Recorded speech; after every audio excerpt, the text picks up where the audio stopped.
Good morning class. आज की class में हम पर्सनालिटी अर्थात व्यक्तित्व के बारे में चर्चा करते हैं।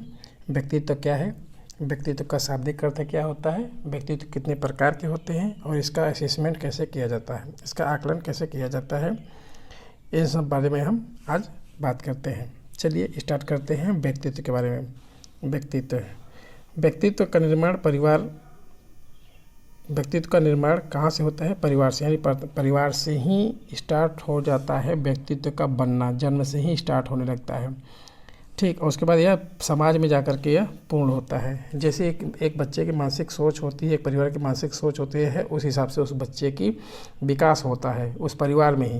लेकिन जो समाज में जाकर के उसको कंप्लीट करता है, धीरे धीरे चेंजेबल करता रहता है। यानी व्यक्तित्व एक गतिशील प्रक्रिया होती है, स्थिर नहीं होती है कि ये पर्सनालिटी का व्यक्तित्व है तो वहीं रहेगा हमेशा, उसको परिवर्तन किया जा सकता है।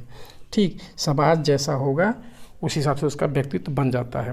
पहले परिवार में था, मान लो अंतर्मुखी व्यक्ति था, परिवार का था, तो अब उसके बाद उस समाज में, जिस समाज में गया उस समाज में बहिर्मुखी व्यक्तित्व होंगे या कुछ ऐसे होंगे जो और ज़्यादा अच्छा होंगे, तो उसको एक्सेप्ट करता जाएगा। और यह पर्सनालिटी हमेशा चेंजेबल होती है। उस पर्सनालिटी को फिर समाज जैसा होगा उस हिसाब से वह अपना व्यक्तित्व बनाएगा। ठीक है, आगे देखते हैं इसका शाब्दिक अर्थ क्या होता है। शाब्दिक अर्थ होता है इसका पर्सोना का मतलब होता है क्या? मुखौटा, एक नकाब। यहाँ पर ये बहुत इंपॉर्टेंट टॉपिक है कि व्यक्तित्व के शाब्दिक अर्थ में पर्सोना का क्या अर्थ है, तो आपको पता होना चाहिए। मुखौटा होता है, ये मुखौटा क्या होता है इसके बारे में थोड़ा चर्चा करते हैं। मुखौटा का मतलब होता है कि एक बनावट, एक किरदार निभाते हैं, तो एक नकाब जो पहनते हैं। अब जैसे आप लोग अभी प्रेजेंट टाइम में रामलीला के स्थल पर देखे होंगे, छोटे बच्चे थे तो जो रामलीला गांव में होता है उसमें जो राम का जो पाठ करता है तो राम का किरदार निभाता है और राम का मुखौटा और नकाब बनाता है, उसका एड्रेस पहनता है। उनके जैसे जो भी वेशभूषा बनाता है तो जो भी पर्सन होता है उस राम का आशीर्वाद लेता है, न कि वो पर्सन का।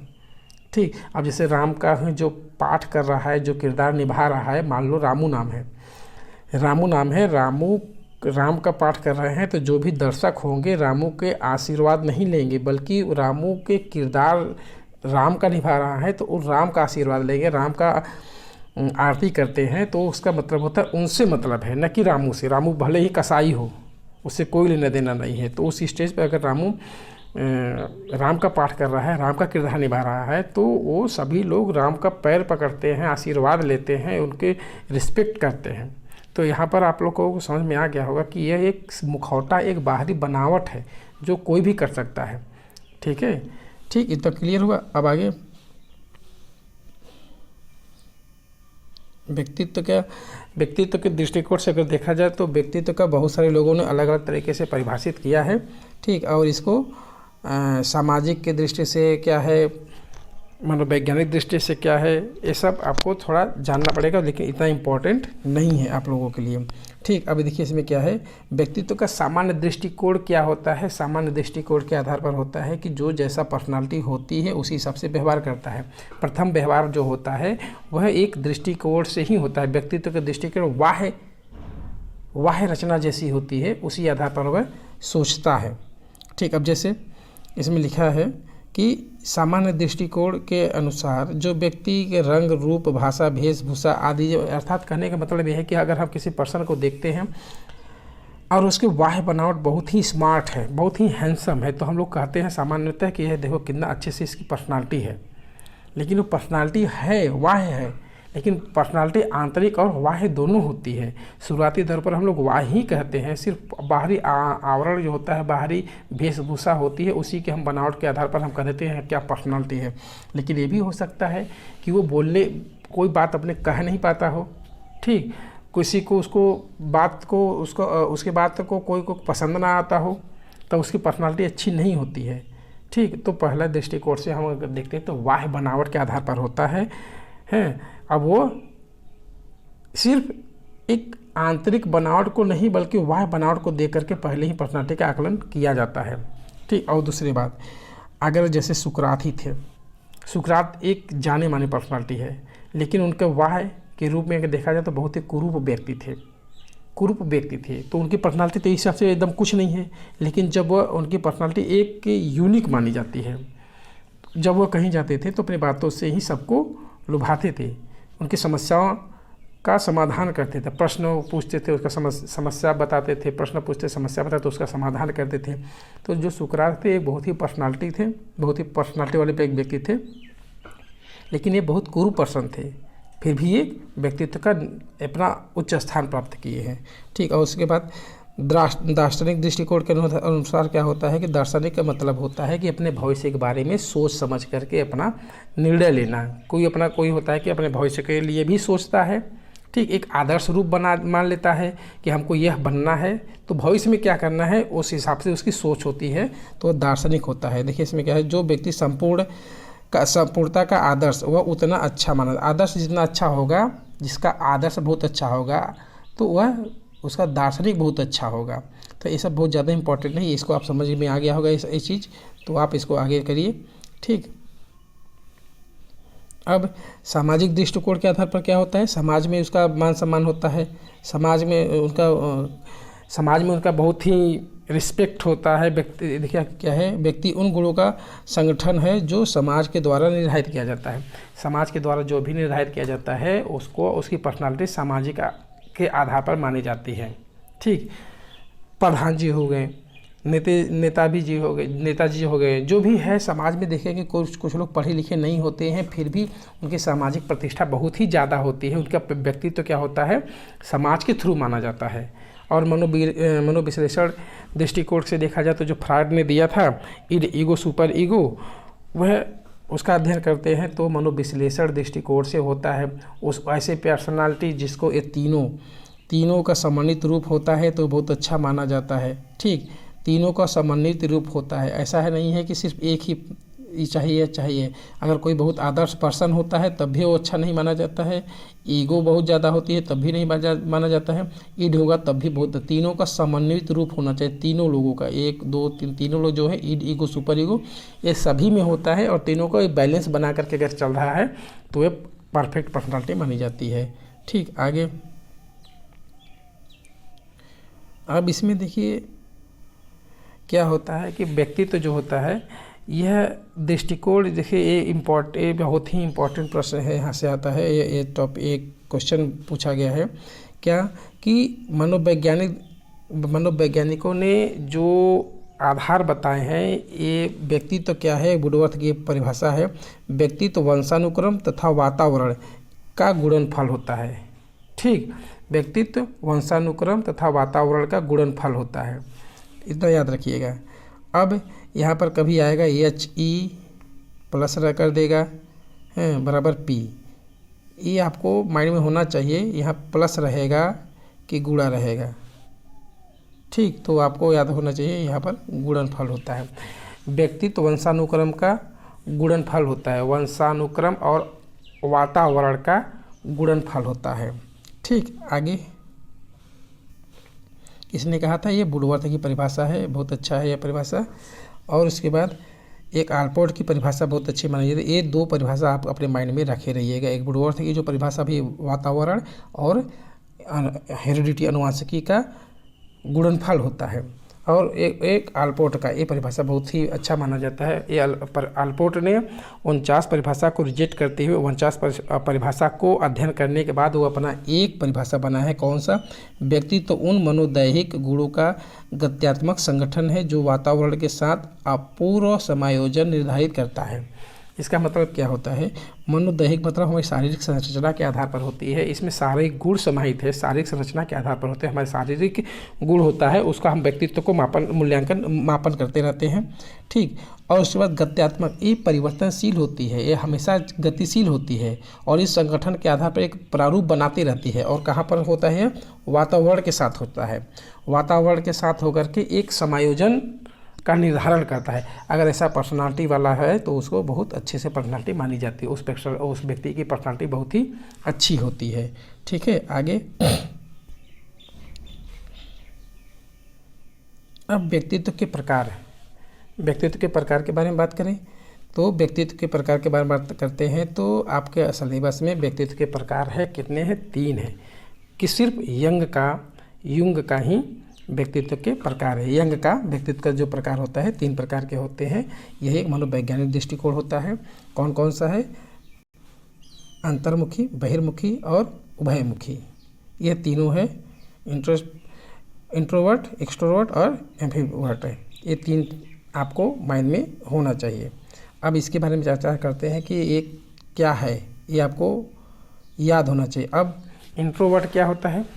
इंट्रोवर्ट क्या होता है कि अंतर्मुखी पर्सनालिटी का मतलब वो होता है कि जो अपने में ही समाहित होते हैं, लज्जालु प्रवृत्ति के होते हैं, अपने अंदर ही चिंतनशील करते रहते हैं। वो आत्म केंद्रित की होती हैं और वो बहुत घुलनसार नहीं होते। अपने काम से काम मतलब रखते हैं, अपना काम करते रहते हैं, हमेशा अपने कामों में ही बिजी रहते हैं। ठीक, उसके बाद वह अपनी बात दूसरों को नहीं कहते हैं, ओपन माइंडेड नहीं होते हैं, संकुचित माइंड होते हैं। ठीक, इतना ये सामान्य अर्थ में है। देखिए इसमें लिखा क्या है कि ये व्यक्ति तो चिंतनशील होते हैं। ये आत्मकेंद्रित अपने आप पर भी निर्भर होते हैं और प्रतिक्रियावादी तथा कर्तव्य परायणता होते हैं।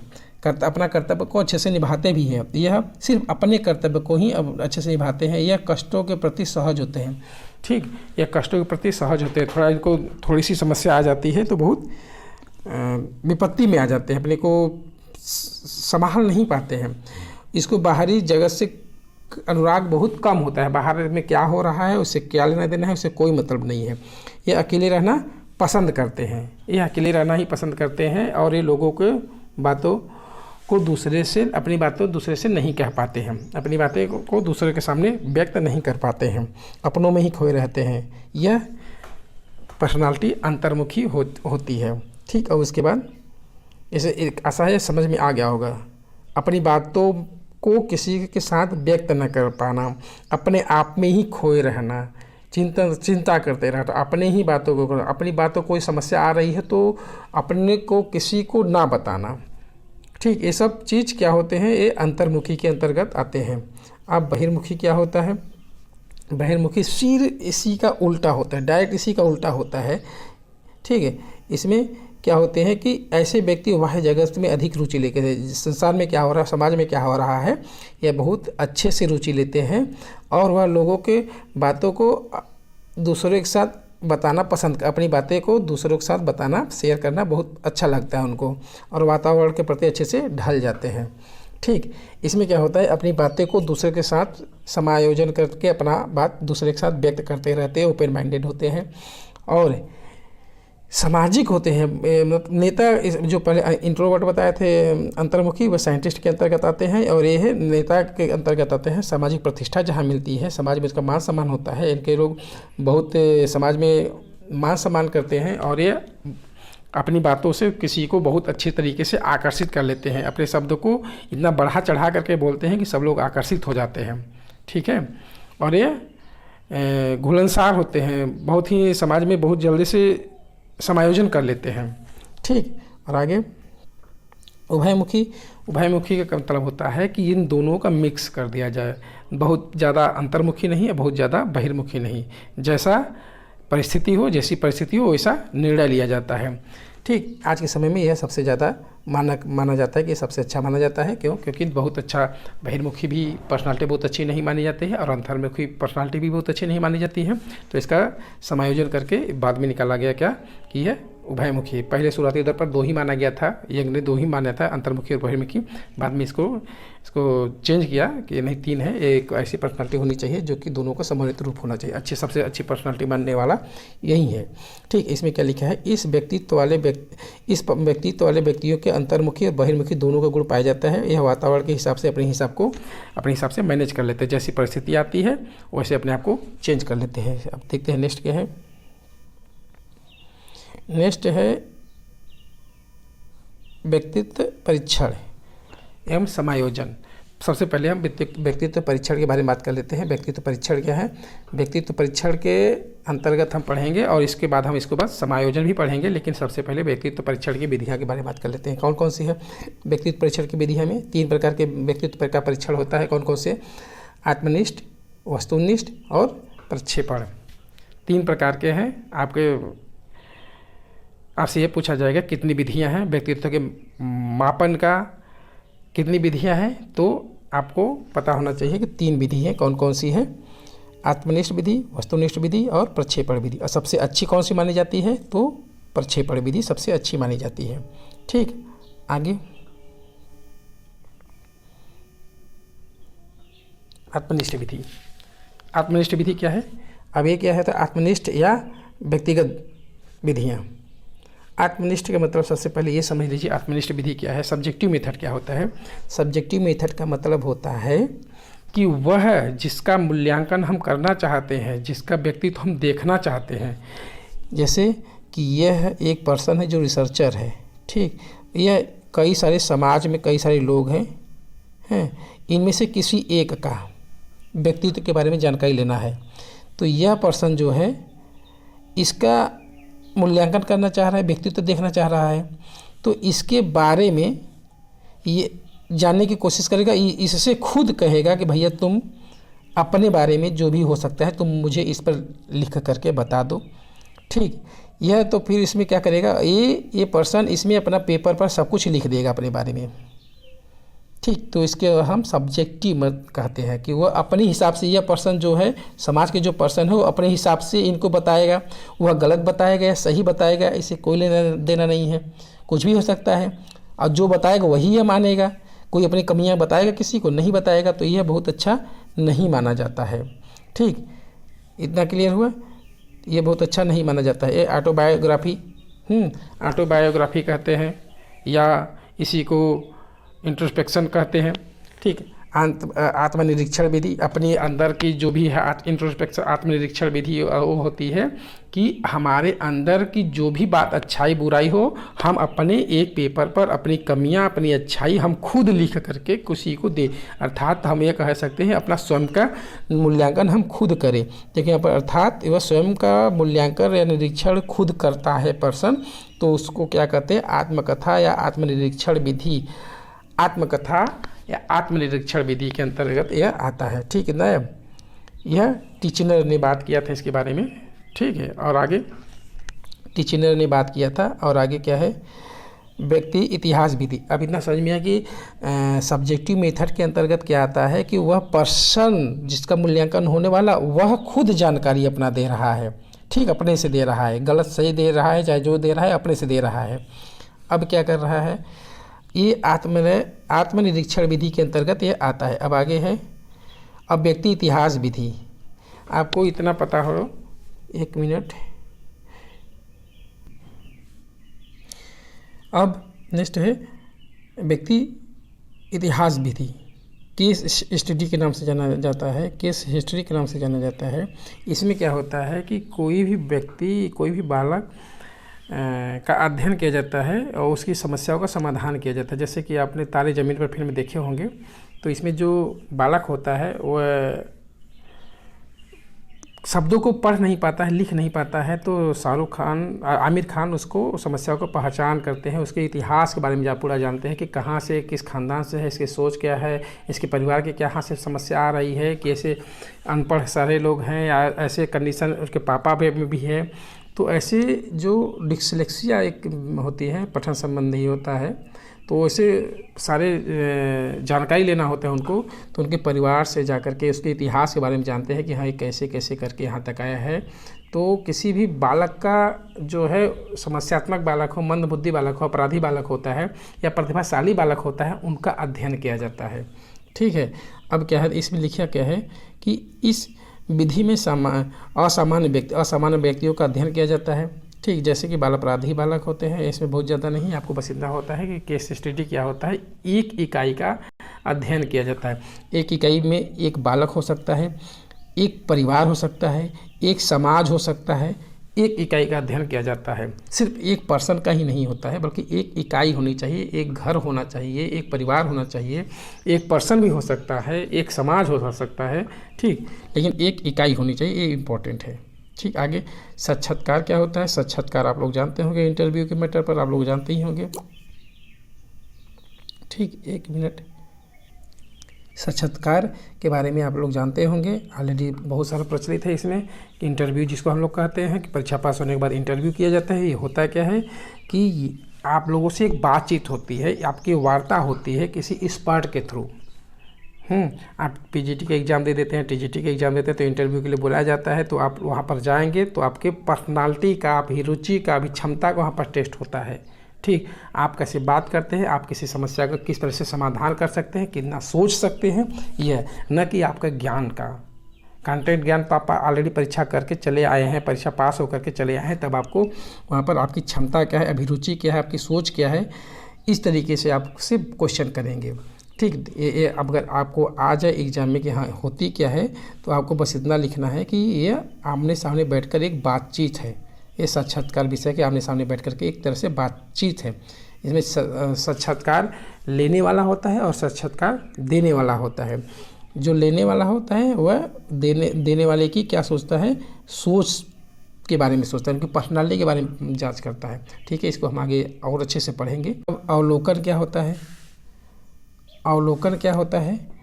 अवलोकन का मतलब होता है देखना। ठीक है, इसमें क्या है, अवलोकन का अर्थ होता है ऑब्जर्व करना, इसका पर अवलोकन का अर्थ होता है देखना। बस इतना दे देखना। अवलोकन का मतलब होता है किसी भी चीज़ को देख करके हम उसका मूल्यांकन कर लेते हैं कि भैया ये ऐसा व्यक्ति है। आँखों का यहाँ पर ज़्यादा प्रयोग किया जाता है। ठीक है, इसको प्रक्षेपण कहते हैं, परीक्षण कहते हैं, निरीक्षण कहते हैं। ठीक, आदि के नाम से ज़्यादा, लेकिन हाँ आँखों से ही इसका प्रयोग ज़्यादा, सेंस ऑर्गन जो है आँख का, इसका ज़्यादा इस्तेमाल होता है। ये दो प्रकार के होते हैं। कौन कौन से होते हैं? एक नियंत्रित और एक अनियंत्रित। अनियंत्रित का मतलब होता है कि वह जैसा व्यवहार कर रहा है उसको करने दे, स्वतंत्र रूप से कर रहे हैं, तो वो अनियंत्रित के अंतर्गत आता है। जैसे क्लास में अगर टीचर नहीं होते हैं तो बच्चे का व्यवहार जो होता है स्वतंत्र रूप से होता है, स्वतंत्र रूप से होता है, अनियंत्रित होता है। वो जैसा वो है रियलिटी वही है, वो उसका व्यवहार करेगा। यह ऑब्जर्वेशन में ये अच्छा माना जाता है। एक होता है नियंत्रित। नियंत्रित का मतलब होता है कि वहाँ पर क्लास में टीचर आ जाए तो व्यवहार अपने हिसाब से नहीं, टीचर को हिसाब से थोड़ा मैनेज करके करेगा। ठीक, ये प्रत्यक्ष रूप से नहीं होता है। प्रत्यक्ष रूप मतलब जो होना चाहिए वह नहीं, कुछ बच्चे दबा देते हैं इसको। ठीक, एक दो प्रकार का अवलोकन होते हैं, नियंत्रित और अनियंत्रित। नियंत्रित में दो प्रकार का, और नियंत्रित में होता है कि टीचर के कंट्रोल में होता है। अनियंत्रित का मतलब होगा बच्चे स्वतंत्र रूप से करते हैं, अपना उसका आकलन करते हैं। अब आगे हैं क्रम निर्धारण में अपने रेटिंग स्केल क्या होता है? रेटिंग स्केल का मतलब होता है कि 3 से 5 बिंदुओं पर आपको हाँ या ना में जवाब देना पड़ता है। जैसे क्रम निर्धारण मापने का गुणात्मक व्यवहार का मापन किया जाता है, यह 5 बिंदुओं पर होता है। जैसे कि फ्लिपकार्ट पर होता है, फ्लिपकार्ट पर है, अमेजॉन पर है, आपको पसंद है, कितना पसंद है, कहाँ तक सहमत है। यहाँ पर मान लीजिए 3 स्टार दे देते हैं आप लोग, या 5 स्टार तक दे देते हैं। ठीक, तो आप कहाँ तक आपका चलेगा? जैसे कि हाँ फ्लिपकार्ट आपको सहायता दे रहा है प्रोडक्ट को लेने में, तो आप कहेंगे हाँ सहमत है भैया, चलो ठीक है, बहुत अच्छा नहीं है लेकिन ठीक है। या बहुत एक्सीलेंट कर देते हैं, बहुत अच्छा है, तो आप लोग स्टार दबा करके हम लोग उसका मापनी करते हैं। ठीक, और नेक्स्ट है यहाँ पर है आपका प्रोजेक्टिव मेथड है। ये सबसे इम्पॉर्टेंट है, होता है प्रोजेक्टिव मेथड। प्रोजेक्टिव मेथड सबसे इम्पॉर्टेंट होता है। इस विधि में व्यक्ति क्या पर्सनालिटी जो होता है वहाँ पर वह नहीं रहेगा, आपको उसको पता भी नहीं चलेगा, उसके व्यक्तित्व का मूल्यांकन हो जाता है। ऐसी पर्सनालिटी, ऐसे व्यक्तित्व का मापन के प्रक्षेपण विधि कहा जाता है। ठीक है, एक एग्जाम्पल के रूप में हम यहाँ पर आपको चर्चा करना चाहेंगे थोड़ा सा। क्या है कि एक कहानी है, थोड़ा सा आप चर्चा कर लेते हैं। एक बीरबल के दरबार में एक कोई पर्सन ऐसा आया कि बहुत टैलेंट था, बहुत ही टैलेंट था ये पर्सन, और अकबर से ये बात कर रहा है, ये इंग्लिश में भी बात कर रहा है, हिंदी में बात कर रहा है, मराठी में, पंजाबी में, जितना लैंग्वेज, बहुत सारी लैंग्वेज में अकबर के सामने प्रस्तुत किया, एकदम कॉन्फिडेंट के साथ प्रस्तुत किया। ठीक, अब इन्होंने कहा कि अकबर अब मुझे बताओ मेरा मातृभाषा क्या है, मेरा मेन लैंग्वेज क्या है, मेरी मेन जो मुख्य भाषा क्या है। तब अकबर क्या कहते हैं, ये तो खुद एक दूसरे पर डिपेंड थे, तो इशारा देते हैं बीरबल को, बीरबल भाई अब इसका जवाब तुम दो। तो बीरबल कहते हैं हम जवाब देंगे। कैसे देंगे? और इन मेहमान का थोड़ा सा खातिरदारी कर दीजिए आप। तो कहें क्या क्या, तो कब हमको जवाब देगो? अकबर बोले बीरबल से कि तुम हमको कब जवाब देगो, इसकी मातृभाषा क्या है? तो ये कहे कि हमको 2 दिन लगेगा। तो कहने 2 दिन लगेगा, ठीक है। अब उसके बाद मेहमान के लिए एक रूम की व्यवस्था किया गया, इसको कर दीजिए, मेहमान के लिए रहने सहने की व्यवस्था कर दीजिए। अब क्या हुआ कि जब एक व्यवस्था किया गया घर में, अब इस घर में इस मेहमान की अच्छे से सो गए, कोई प्रॉब्लम नहीं है। एक दिन पहले दिन जा कर के उन्हें 2 दिन का टाइम दिया, मैं 2 दिन में क्लियर कर दूंगा इसका मातृभाषा क्या है। तो एक दिन क्या हुआ, पहले दिन इन्होंने जाके सो गए। अब ये बीरबल भोर में ही आकर के इनके ऊपर सोए हुए थे, तभी 1 बाल्टी पानी डाल दिए। अब पानी डाल दी और ये बक बक बक बक गुस्से में आकर के बाहर ना निकल के कहे, और ये बीरबल पानी डाले हैं तो ये चीज़ ये पर्सन बीरबल को देखा नहीं है, बीरबल को देखा नहीं कि मेरे ऊपर कौन पानी डाला है, ठीक। और ये गुस्से में चाहे जो भी आवेश में आकर के बलबल बलबल करते हुए बाहर आए, और उसके बाद इन्होंने बीरबल में उस चीज़ को ऑब्जर्व किया। अब अगले दिन क्या हो रहा है, अगले दिन फिर यही बात आती है। तो क्या करते हैं, अगले दिन बीरबल कहते हैं कि ठीक 1 दिन का उनको ऑब्जर्व कर लिया गया। अब अगले दिन क्या करते, एक सोटा लेते हैं, डंडा ले लो, कुछ भी लेते हो, इस पर जाकर सुबह सुबह पहले इसको अच्छे से पिटाई करो, खूब चाप के। अब खूब सोटा से या डंडे से इसको बहुत अच्छे से पिटाई कर लेते हैं। तो जो पिटाई कर लिया जाता है, जो पिटाई किए हैं, अब उसके बाद सुबह सूत उठ कर के सोई में ही धड़ाधड़ लगे पीटने। अब वो हिंदी बोल रहा है, मराठी बोल रहा है, क्या बोल रहा है, वो ऑब्जर्वर ने यानी बीरबल ने देख लिया कि हाँ ये हिंदी में बात कर रहा है। तब फिर उसके बाद पेश किया गया दूसरे दिन अकबर के सामने। तब भैया बोले ये बीरबल कि इसकी मेन भाषा यह है। अब देखो इसका मतलब यह होता है कि उस टाइम पर अकबर ने जो बीरबल से कहा, बीरबल ने कौन सी मेथड का प्रयोग किया था, उसका वो मेथड था प्रोजेक्टिव मेथड। क्यों? क्योंकि वह देखा नहीं, और बीरबल वहाँ पर गया लेकिन ये सोया हुआ पर्सन इसको देखा नहीं, इसका मूल्यांकन हो गया कि अर्थात कहने के बाद जो सोए हुए अचानक जो बोल रहा है, किसी परिस्थिति में जाकर के विकट परिस्थिति में जो बोलता है तो मातृभाषा ही होती है। वो उसको पता चल गया भैया इसकी मातृभाषा हिंदी है या पंजाबी है, जो भी था ये, यानी वहाँ पर वो गया नहीं, इनडायरेक्टली रूप में उसका मूल्यांकन हो गया, ठीक। ये है, ये सबसे अच्छी मानी जाती है पर्सनालिटी मापन की, ये सबसे अच्छी विधि होती है, ठीक। अब इसमें आपके सिलेबस में वो इतना ज़्यादा नहीं है, लेकिन आता है, याद रखिएगा, आता है। अब जैसे इसमें क्या है, अब समझ में आ गया होगा, समझ में तो आ गया। इसमें देखिए लिखा क्या है, आगे देखिए। इस विधि के द्वारा व्यक्ति के अचेतन मन में दबी हुई दमित इच्छाओं का पता लगाया जाता है, ठीक। अचेतन मन में उस पर्सन के जो आया था कौन सी भाषा बोल, अचेतन मन में उसका मेन रूप से कौन सी भाषा होगी, वह दबी हुई है, वह दबाया हुआ है, और उसको निकालने के लिए बीरबल ने अपना प्रयोग किया, ठीक। कोई चीज़ जब उसके मन में दबी होती है तो उसी हिसाब से वह व्यवहार भी करता है। आप लोग एक चीज़ याद रखना, किसी का व्यवहार उसके सचेतन मन से नहीं होता है बल्कि अचेतन मन से होता है, ठीक। आप सोचते होंगे मैं सचेत रूप में मैं यहाँ पर कॉन्शियस माइंड में प्रयोग कर रहा हूँ, मैं इस तरह से व्यवहार कर रहा हूँ, लेकिन यह आप सोचो आप कॉन्शियस माइंड में है, आप खुश हैं तो ऐसा कर रहे हैं, लेकिन कॉन्शियस माइंड में होते हुए दुखी में अगर हो या कोई घटना घट जाती हो तो आप सचेत में रहेंगे, लेकिन आपका व्यवहार कहाँ आ जाएगा, कहाँ से निर्धारित हो रहा है, अचेतन मन में। आपकी बहुत सारी दमित घटनाएं होती हैं, आपके मम्मी पापा डांट देते हैं, या कोई एक्सीडेंटल एरिया हो जाता है, या कोई समस्या, बहुत बड़ी समस्या आ जाती है, तो आप खुश होकर के भी अच्छा से व्यवहार नहीं कर पाएंगे। तो जो आपकी दमित इच्छाएं होती है अंदर, एक एग्जाम्पल के रूप में, टीचर जब बच्चे को डांट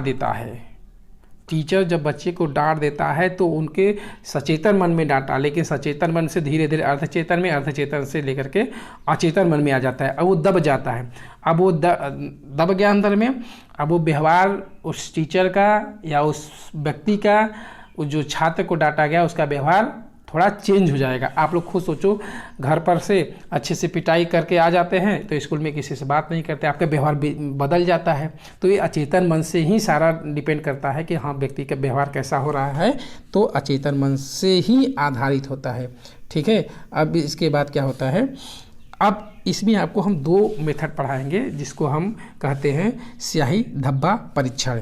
ठीक, ये क्या है? स्याही धब्बा परीक्षण। ऐसे बहुत सारे हैं लेकिन ये ज़्यादा इम्पॉर्टेंट है, आपके सिलेबस में नहीं है लेकिन फिर भी पूछा जाता है। स्याही धब्बा परीक्षण को हम इंक ब्लॉक टेस्ट भी कहते हैं, IBT, इंक ब्लॉक टेस्ट भी कहते हैं, जिसमें क्या होता है कि यह इंक का मतलब स्याही का धब्बा कर दिया जाता है, उस पर कोई आकृति बन जाती है, धीरे ऐसा लगता है हाँ धब्बा है, इस तरीके से आकृति बन जाती है। उसके बाद उसका बच्चे से या जो जिसका पता करना है कि हाँ इसकी पर्सनालिटी कैसा है, तो उसको उस पर कहानियाँ लिखने को कहा दिया जाता है। ठीक है, इसका प्रयोग कौन किया था? हर्मन रोसा ने किया था। हर्मन रोसा ने 1921 ईस्वी में, लगभग 1921 में, ये 1921 में हर्मन रोसा ने किया था। इसका इम्पोर्टेंट क्या है देखिए, हर्मन रोसा स्याही धब्बा परीक्षण किसने दिया था? हर्मन रोसा ने। IBT क्या है? तो इंक ब्लॉक टेस्ट। ठीक, यह क्या है? 1921 में इसका किया गया। स्विट्जरलैंड के मनोवैज्ञानिक थे, इतना ज़्यादा नहीं, आपको बस इसका फुल फॉर्म पता होना चाहिए, किसने दिया था स्याही धब्बा परीक्षण, किसने दिया था ये पता होना चाहिए। ठीक, अब उसके बाद क्या है, ये हर्मन रोसा में अपने परीक्षण में 10 का, ये इंपॉर्टेंट है, 10 कार्ड का प्रयोग किया था। हर्मन रोसा स्याही धब्बा परीक्षण कितने कार्डों का प्रयोग हुआ था? 10 कार्ड का प्रयोग हुआ था। यह व्यक्ति के व्यक्तित्व के परीक्षण किया जाता है। इसमें 3 कार्ड रंगीन, 5 कार्ड काले और 2 कार्ड रंगीन, जिसमें काला और सफ़ेद और लाल होता था। एक जो 3 कार्ड थे बहुत सारे रंगों से मिला हुआ था, 5 कार्ड जो थे काले थे और 2 कार्ड जो थे इसमें क्या था? काला, सफ़ेद और लाल। ये इतना इंपॉर्टेंट नहीं है आपके लिए, इतना बस याद रखिए कि 10 कार्ड का प्रयोग किया गया था। IBT क्या है? इंक ब्लॉक टेस्ट, जो प्रक्षेपण विधि है।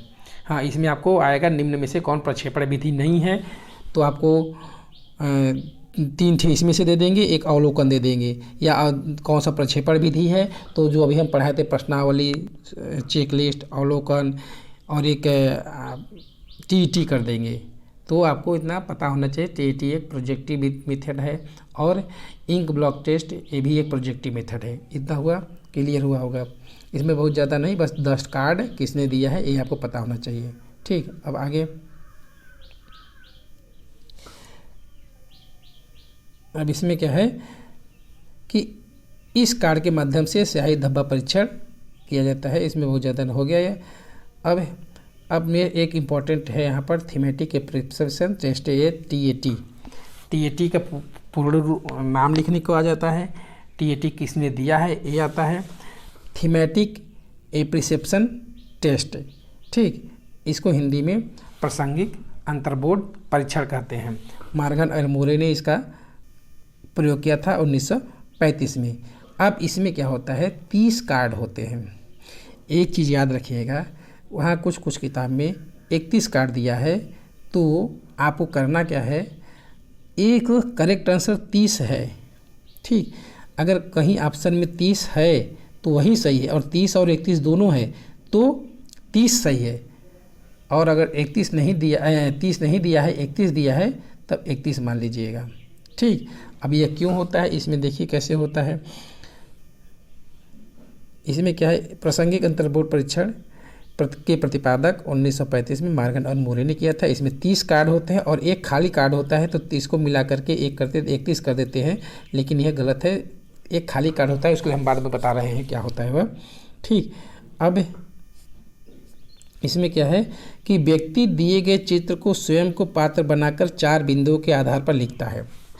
अब इसमें क्या होता है कि इस कार्ड में कुछ चित्र बने होते हैं, प्राकृतिक चित्र होते हैं, या हो सकते एक परिवार का चित्र होता है, या दुख का चित्र होता है, एक पर्सन का चित्र होगा, कुछ भी ऐसा कुछ दिखाया जाता है, और उस व्यक्ति को कहा जाएगा कि इसके बारे में तुम क्या सोच रहे हो, इस पर लिखो, कोई भी चित्र दिखा करके।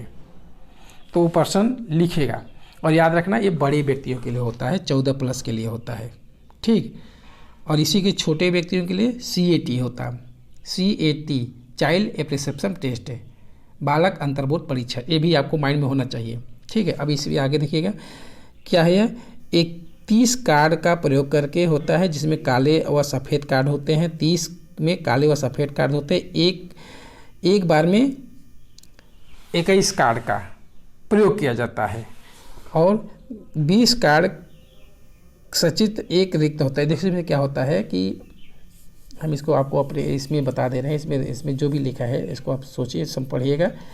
इसमें क्या है कि एक बार में इसमें 20 कार्ड और 10 कार्ड का एक समूह होता है, 10 कार्ड का एक समूह होता है, 10 कार्डों का। जैसे कि अब यहाँ पर देखिए 10 कार्ड पुरुष के लिए, 10 कार्ड स्त्री के लिए, महिला के लिए, 10 कार्ड दोनों के लिए। मान लो हमको एक परीक्षण करना है जो कि मेल है, हम बता रहे हैं जो कि मेल है।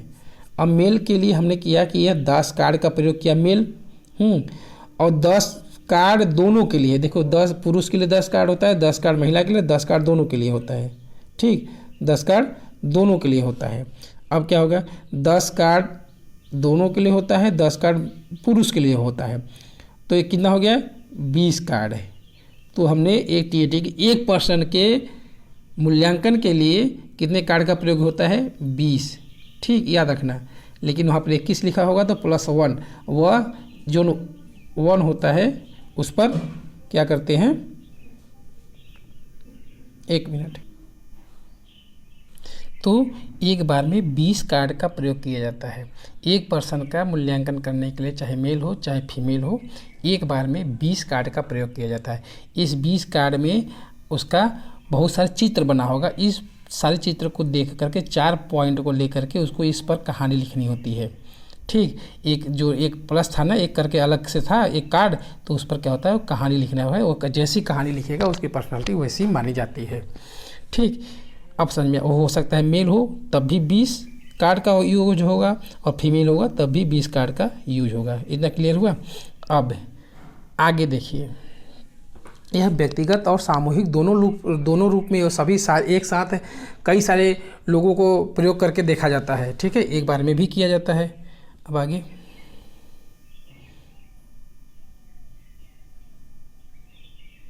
एक मिनट, तो आप ऐसा करते हैं, ये चीज़ समझ में आ गई होगी। यह व्यक्तिगत रूप से भी होता है और सामूहिक रूप से भी होता है। नहीं समझ आया, फिर से एक बार समझ लो। इसमें कुल 30 कार्ड होते हैं +1 होता है और एक बार में 20 कार्डों का प्रयोग किया जाता है।